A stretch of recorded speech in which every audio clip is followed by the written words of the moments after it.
What's up everybody? I had the itch to do a mod video this week, and I think it's time we discuss this mod known as the Expanded Galaxy mod. This mod adds some quality of life features, and like its namesake, it can make your battle for the galaxy feel more expansive. Unlike a lot of mods, you make most of your changes to this one before you get into the game. Let's start with the initial installation. When you go to install this mod, you'll be presented with different options for setup. You will have 5 to choose from. Basically, the farther down you go, the less features that are applied. You also have some options for setup as well. You have the squad mate pack, which gives you more casual outfits for your squad, and the ability to unlock additional squad mates. And then you have some more things to add immersion. So once the mod is installed, you'll see a few tabs for different things that can be changed. It is also accessible from the tools menu. You can go to the configuration tools for specific things, and it will be right there if you need to change something later. If you have the Galactic War preset on, you can enable EGM assignments, and that will add 11 more missions to the game. And if you also have the Miranda mod installed, that not only adds her back into the crew, but it will also add on 2 extra missions. The Normandy tab lets you change things like the security scanner. You can choose whether Shepard goes through the full 4 seconds, 3/4 of a second, or they can walk through it with no delay. This last one is what I choose because waiting for the scan to complete gets annoying after a while. You can choose whether you want to dock using the Citadel map or the cockpit door. You can choose whether you want to change your armor whenever you enter a mission. There's an option where you can sort your emails, and that makes going through these a lot easier. To me, this is something that should have been in the base game. You can change some things on the galaxy map, such as making the relay video shorter.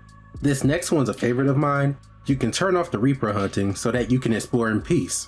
I mainly enable this when I'm looking for specific things in the system, and I need time to find it. You can change how the percentage of collectibles found in a cluster is shown. For example, if a system has nothing in it, that can be displayed for you even go to that cluster. You can also hide the destroyed fuel depots so they aren't included in the exploration percentage for a cluster. EGM can also add fleet icons that represent the different factions in the galaxy. For example, the Cerberus logo is over Omega to show that they own that cluster. If you want different music for your cabin or the galaxy map, there's an option for that too. The Mission Timings tab lets you pick and choose when certain events happen within the game. I don't touch these, but let's say you want the Citadel DLC to appear after you save Earth, and have it serve as the Epilogue DLC. If you also have the Citadel Epilogue mod installed, the full version, you would disable the DLC altogether and save it for the end of the game. The Extra Squad Mates tab can allow you to have your Mass Effect 2 squad mates on the Normandy. Miranda is a little bit different. Like I said earlier, you need the Miranda add-on mod to get her. You can also set how they appear after you help them. There's story mode where they'll be available but in a way that could make sense to the story, or non-story where they can be like Knuckles from Sonic and be available although they probably have other things they need to do. The Armor/Outfits tab will allow you to change your squad mates' armor or casual wear. In miscellaneous, well, there's nothing there. But let's get into the more interactive features. A war terminal has been added next to the private terminal, so now you don't have to backtrack to the war room every time you want to look at the data. The private terminal has been changed a bit, and this is good. You still have the email terminal, but now you have access to the Spectre terminal, so now you can look at those messages from the Normandy.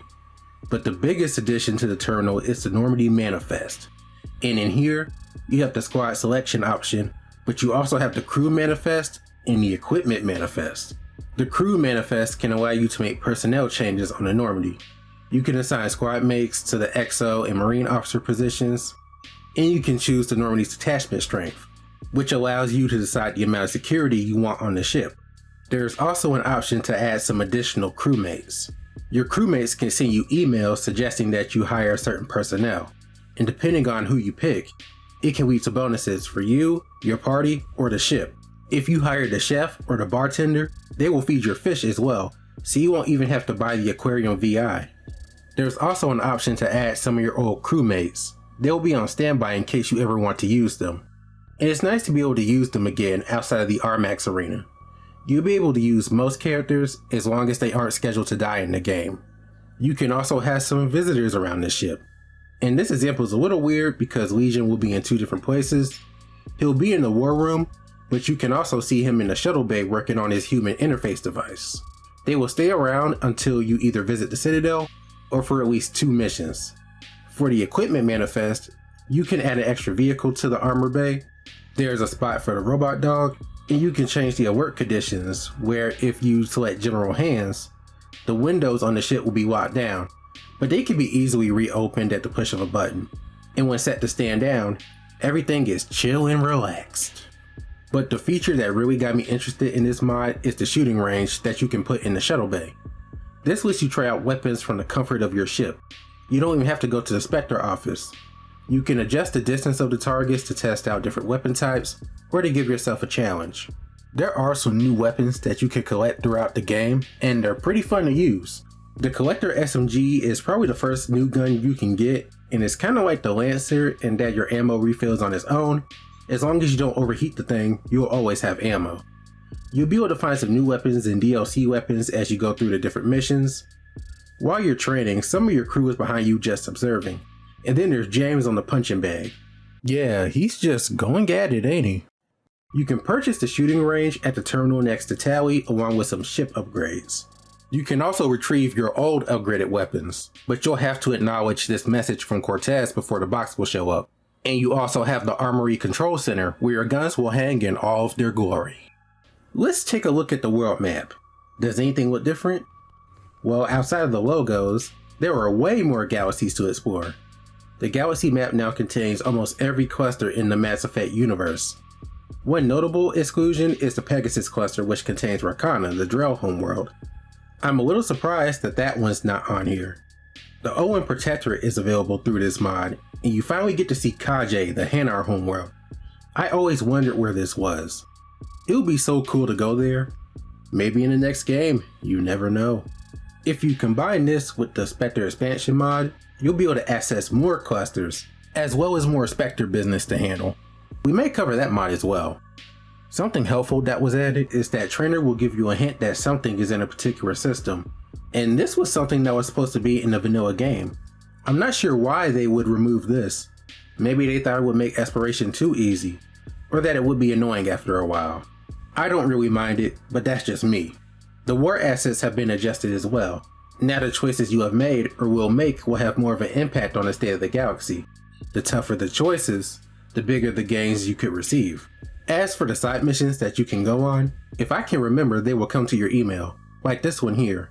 Udina needs your help negotiating with Beckenstein for support for the war effort, and depending on your answers, you can get a decent amount of support from them. This is one of those things that just adds more to the overall game. I did make a video on N7, A Spectre's Gift.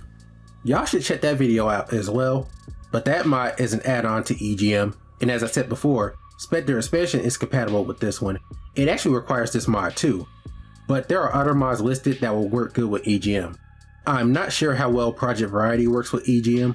That one may need to be tested out, but let's end the video here, guys. There are more features, but you know I like to leave a little bit for you guys to find on your own. This mod is awesome, and when paired with mods like Diversification Project, Spectre Expansion, Spectre's Gift, it just adds for a more fun experience. This is a mod that I like to keep on because it's just that good. It's also recommended that you start a new playthrough when using this mod, since it messes with the war assets, but it is perfectly usable if you want to just jump to a point in the game. However, you may miss out on certain assets. I'll leave a link to the mod in the description, and I want to thank you guys for watching. Feel free to like, comment, and subscribe, and I'll see you all in the next one. Peace.